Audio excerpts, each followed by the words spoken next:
Alright guys, so it's another day out here. Me and my brother getting some work done this morning. And I had a little verse that I read last night that I want to share with you guys and some thoughts that I had about it. But before we get that done, before we share any thoughts, I got to get some work done. And so we're going to get those things done right quick. And then I got something I want to share with you all.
Okay, so now that we got all of our work taken care of, now we can get into what I was wanting to talk to you about this morning.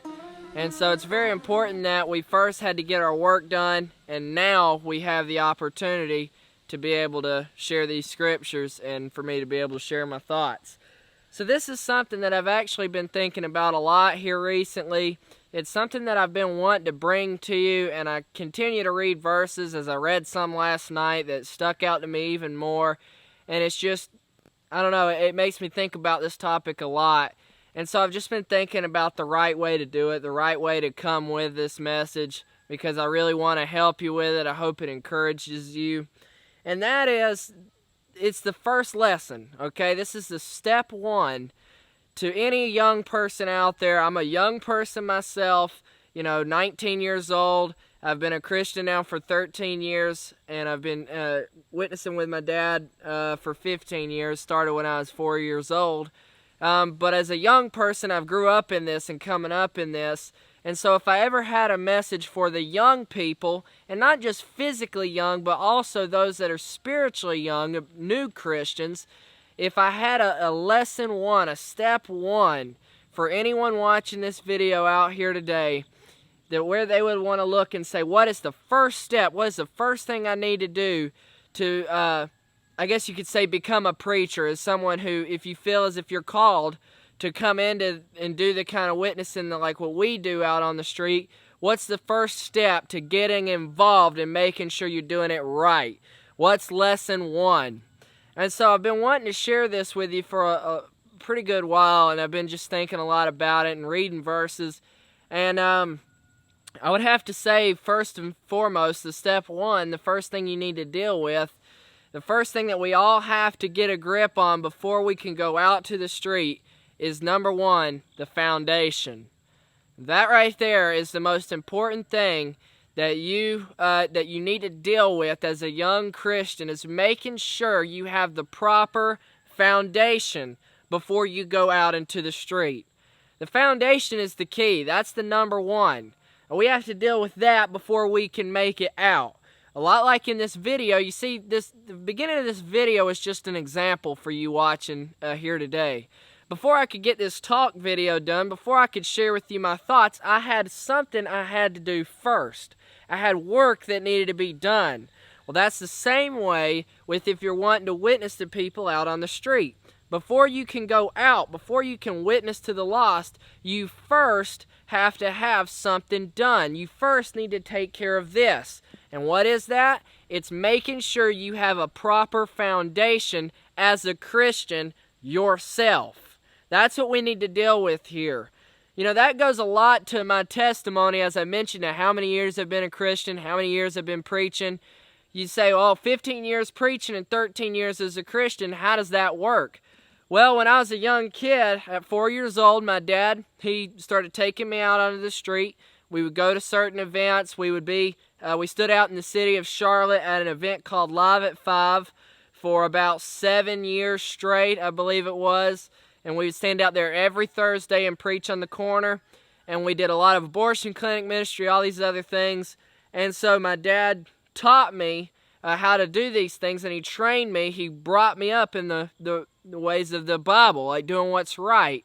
And, I was holding signs and passing out tracts and things, holding my banner. I had a little bitty, miniature banner for my size as I was a young kid. And as they taught me Scripture, as my dad taught me what the Bible tells us, as I heard my dad preach, as I heard other men of God out there preaching, I started to think about it. And at the age of 6 years old, I was talking with my dad one morning, and I come to my dad and I said, how can I go out and tell people that they need to be born again when I don't even have Jesus in my own heart? And that's what convicted me to be born again. I understood at that point that I could not continue to go out onto the street and witness to people when I myself had not been born again, when I did not even have Jesus in my own life. And maybe I didn't have the testimony that a lot of people have. I've never tried most of these things that what people talk about, the drugs, the alcohol, all these other things, but I knew that I still needed Jesus Christ. No matter how good of a person you think you are, without Jesus, we all go to hell. That's why we all need to be born again. And so I understood these things, and I gave my life to Jesus on that day. And so that was 13 years ago, and I continue to follow Jesus up until this point. And I'm going to follow Jesus for the rest of my life. And so as I look back at that now, and if I had to give somebody a step one, I'd say that right there is it. We need to make sure that we have a real relationship with God before we can go out and encourage others to have that relationship. We need to have a firm foundation. So you may say, foundation, where is that? And I say, it goes to this right here. Psalms chapter 11, verse 3, very simple. He says, if the foundations be destroyed, what can the righteous do? So when we talk about you need to have a good, firm foundation, that's what I'm trying to tell you today.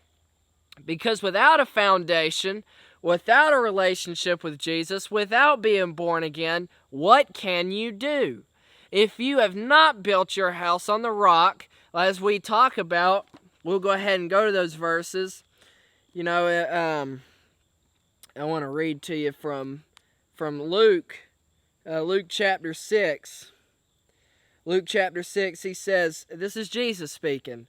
He said, whosoever cometh to me, and heareth my sayings, and doeth them, I will show you to whom he is like. He is like a man which buildeth an house, and digged deep, and laid the foundation on a rock. And when the flood arose, the stream beat vehemently upon the house, and could not shake it, for it was founded upon a rock. Now that right there is what a man, he said, anyone who comes to me and heareth my sayings and does them, whoever does what I said, all right, like when we say, for those people out on the street, we say, it's not about your lip service to God. God's looking for your heart. He's looking for you to do these things. If you love me, keep my commandments. We know this. This is what the Bible tells us. He said, so anyone who comes to me and hears these sayings and doeth them, the man who hears and he does it, he acts upon it, he said, I'll show you who he's like. He's like a man which dig deep, okay, and laid a foundation on a rock. And when the floods came, it was violent. It was, all the hard times come for that house. It was a big, massive storm. It said it could not shake it. Because this man he built his house on a rock. He had a good foundation. I mean, just think about that example within itself. This is just a few things to show you how important this is. All right, when someone builds a house, what's the first thing that they lay? They don't start with the windows. They don't start with the electricity. They don't start with the plumbing. They don't start with the roof. They start with the foundation. They start with that very bottom and they work their way up. And that right there is the strongest point. Without that good foundation, the house won't stand. And God said to anyone who will obey Him, to anyone that will come to Him and continue in His sayings, to anyone who would call on Him and be saved, to anyone who would have a real relationship with Him, is like a man who builds a house with a firm foundation. That's what it means. And so now I'd like to say this. So when we talk about for preachers, for those who want to be preachers, for those who feel that they're called into this ministry of witnessing to people on the street, and they say, what's the step one? I'd say you first need to make sure that you are living righteous, that you are living holy, that you're doing what God has called you to do before you can go out on the street and tell other people what they need to do. Now, that's the way the Bible tells us to be. He said we present our bodies as what? A living sacrifice. We devote it all to Him. As I did a study not long ago, sanctify yourselves. You're to set your life apart. That right there is the step one, guys. When we say, what's the step one to street preaching, I say it happens way before we get to the streets. If you want to do what's right, if you're wanting to please God in your ministry, it starts way before you get out to the street corner, way before you get to the event. Just like the example given to you in the very beginning of this video, before I could explain this to you, before I could share my thoughts with you, before I could share scripture with you, I had something I had to do first. I had to get work done. Now that right there is the example that I'm trying to share with you through this video. Before you can go out onto the street and tell other people how they need to live, that they need to be born again, that they need to have the truth, the Jesus Christ in their life, before you can tell anyone these things, you first have to make sure that you are living righteous, that you are doing the work, that you are studying this word, that you are staying in communication with God through prayer. This is what you have to do first before you can go out there. Everything that we hear on the streets, all right, Matthew chapter 7. We'll go to Matthew chapter 7, as this is something that we hear all the time, and when we're out there preaching.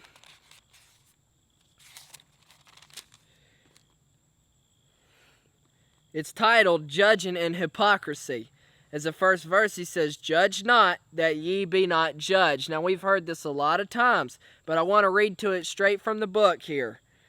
Why? He said, for with what judgment ye judge, ye shall be judged. And with what measure ye mete, it shall be measured to you again. And why beholdest thou the mote that is in thy brother's eye, but considerest not the beam that is in thine own eye? That's what he says. Or how wilt thou say to thy brother, let me pull out the mote out of thine eye, and behold, a beam is in thine own eye? Thou hypocrite, first cast out the beam out of thine own eye, and then thou shalt see clearly to cast out the mote out of thy brother's eye.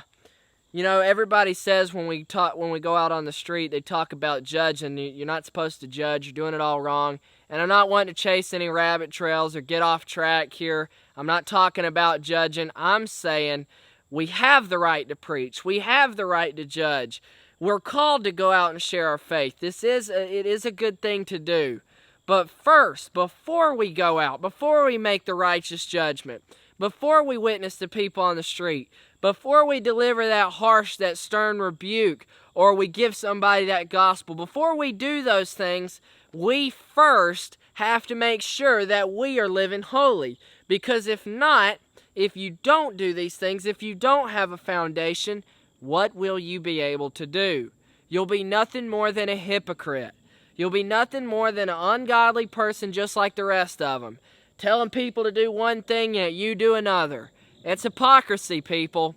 And so if I had the step one, if I had a lesson number one, or what I would say to young Christians or young people coming up in this, I would simply say, make sure that you have your life straightened out, that you have made it right with God, that you are walking with God, that you are walking in the light.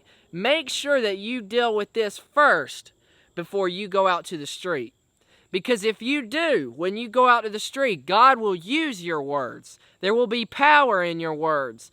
You'll be able to spread that gospel. You'll be able to stand there blameless and holy before these people. And when they say, "Oh, preacher, look what you do," you say, "Oh no, I'm not like you. I'm doing what's right." You see, there's a separation between saints and sinners, those who love God and those who don't. But if we don't make it right first, if we don't do what's right first, if we're not handling this, our own relationship with God first, then we have no business on the street. If we don't do what's right now, in secret, in private, when no one else is looking, how are we going to be able to do what's right and handle it when we're, under the pressure of 50,000 people who are against you? You see, it's, I don't know, that's it. That's the step one, I would say, is make sure you have a firm foundation. Before you go anywhere else, before you try to build up, before you go to any of these other steps, you first got to have that rock-solid foundation. And it's only found with a relationship of Jesus Christ.